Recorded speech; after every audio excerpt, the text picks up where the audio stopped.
21வது சர்க்கம். ராவணனை திரஸ்கரித்தல். கொடிய அரக்கனான ராவணனுடைய அம்மொழியைக் கேட்டு சீதை துன்பமுற்றவளாய் நடுநடுங்கினவளாய் துவனி ஒடுங்கியவளாய் நற்போதனையை ஒன்றின்பின் ஒன்றாய் பதிலுரையாய் அறிவித்தாள். சௌந்தர்யவதியும் தவம் பூண்டவளும் கற்புடையவளும் பர்த்தாவையே நினைத்து தியானித்துக் கொண்டிருப்பவளுமான சீதை துக்கத்தில் மூழ்கியவளாய் அழுபவளாய் நடுநடுங்கியவளாய் ஒரு துரும்பை இடையில் கிள்ளி போட்டு புன்சிரிப்புடையவளாய் பதிலுரை மொழிந்தாள். என்னிடத்திலிருந்து நீ மனதை திருப்பிக்கொள். உன் இனத்திடத்தில் மனது நாட்டப்படட்டும். என்னை நீ பிரார்த்திக்க பாவம் செய்தவன் மோக்ஷ சித்தியைப் போல் அனர்ஹன். மகத்தான குலத்தில் பிறந்தவளும் புண்ணியமான குலத்தில் வாழ்க்கை பட்டவளுமான என்னால் பதிவிரதையினால் நிஷேதிக்கப்பட்ட பெரும் பாவத் தொழில் செய்யத்தகாதது. யசஸ்வினியான வைதேகி ராவண அரக்கனையும் அலட்சியம் செய்து முகத்தை திருப்பிக் கொண்டு மேற் சொல்லிய வண்ணம் கூறி அவனுக்கு நற்போதனையை இன்னும் விஸ்தாரமாய் அறிவித்தாள். நிர்தோஷியான அயலான் மனைவியாகிய நான் உன்னுடைய கிரமமாய் அடையப்பட்ட மனைவிகளில் ஒருத்தி இல்லை. சான்றோர் அறத்தை ஜாக்கிரதையாக காப்பாற்று. சான்றோர் ஒழுக்கத்தை ஜாக்கிரதையாய் அனுசரித்து நட. ஓ நிசாச்சரனே, உனது மனைவிகள் எப்படியோ அப்படியே பிறர்களுடையவர்களும் ஜாக்கிரதையாய் காப்பாற்றப்பட வேண்டியவர்கள். தன்னையே உவமையாக வைத்துக்கொண்டு தனக்குரிய மனைவிகளிடத்தில் திருப்தி அடைய வேண்டும்.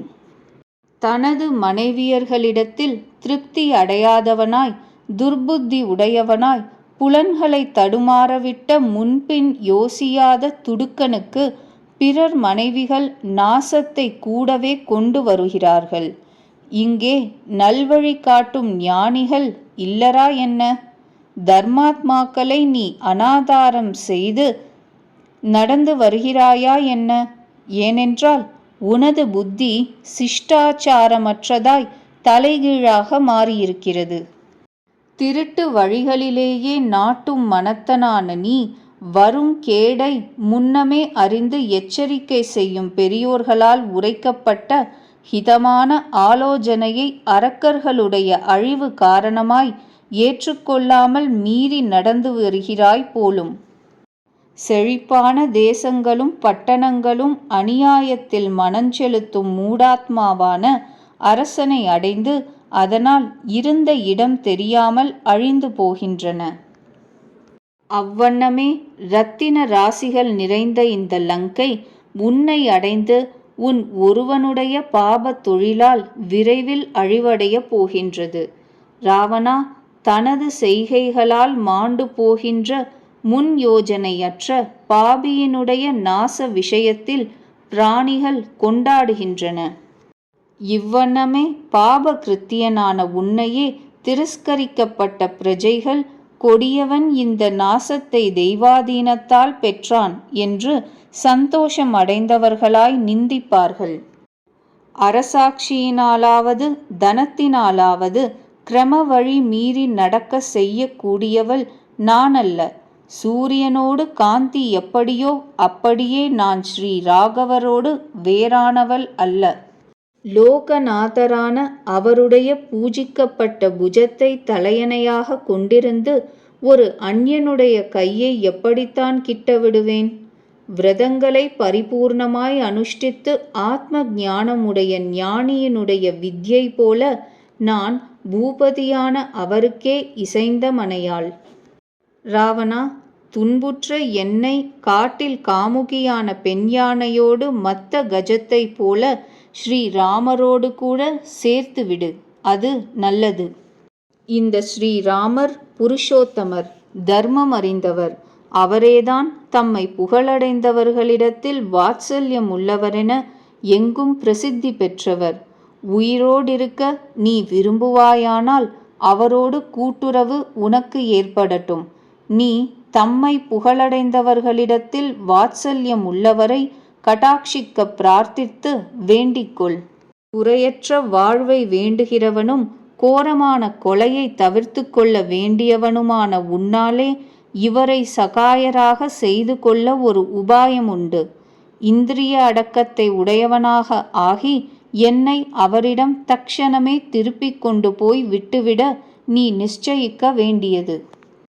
ராவணா, இப்படியே ரகுத்தமரிடத்தில் ஒப்புவித்து அதனால் உனக்கு சுகமான வாழ்வு விளையும்.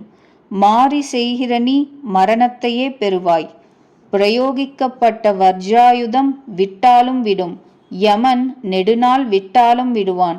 அந்த லோகநாதரான ஸ்ரீ ராகவர் கோபம் கொண்டவராகில் உன்னை போன்றவனை விடார்.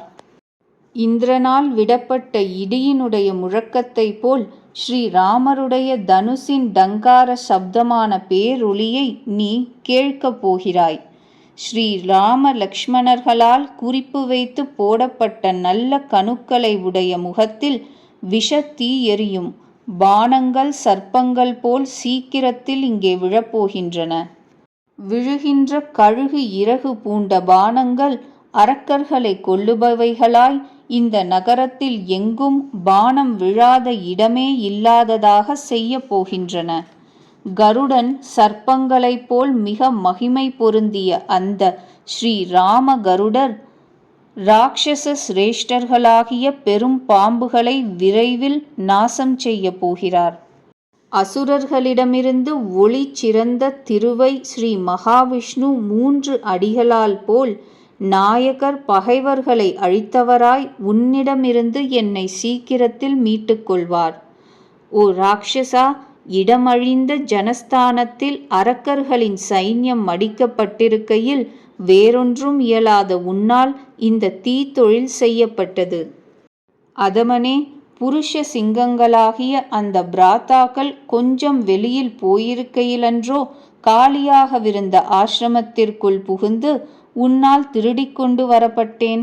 ஸ்ரீ ராம லக்ஷ்மணர்களின் பார்வையில் உன்னால் நிற்கக்கூட 2 புலிகளின் வாசனையை சகிப்பதற்கு நாயினால் எப்படியோ அப்படியே முடியாது நிச்சயம். அந்த கீழான உனக்கு அவர்களோடு யுத்தத்தில் இந்திரனது 2 கைகளால் விருத்ராசுரனுடைய முதலில் இந்திரனது வஜ்ராயுதத்தால் ஒரு கை அறுக்கப்பட்டு ஒரு கை மாத்திரம் மிஞ்சியவன். ஒரு கைக்கு அழிவு எப்படியோ அப்படியே ஜெயித்தல் என்பது யாரும் நம்ப இடமில்லாத விஷயம். எனது நாயகரான அந்த ஸ்ரீராமர் லக்ஷ்மணரோடு கூட சூரியன் கொஞ்சம் ஜலத்தை போல் உனது உயிர்களை பானங்களால் சீக்கிரத்தில் தானே வாங்கிவிடப் போகிறார்.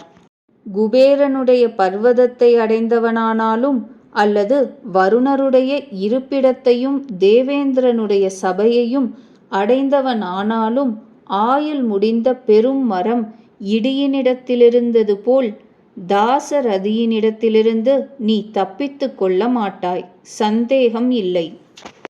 21வது சர்க்கம் முற்றிற்று.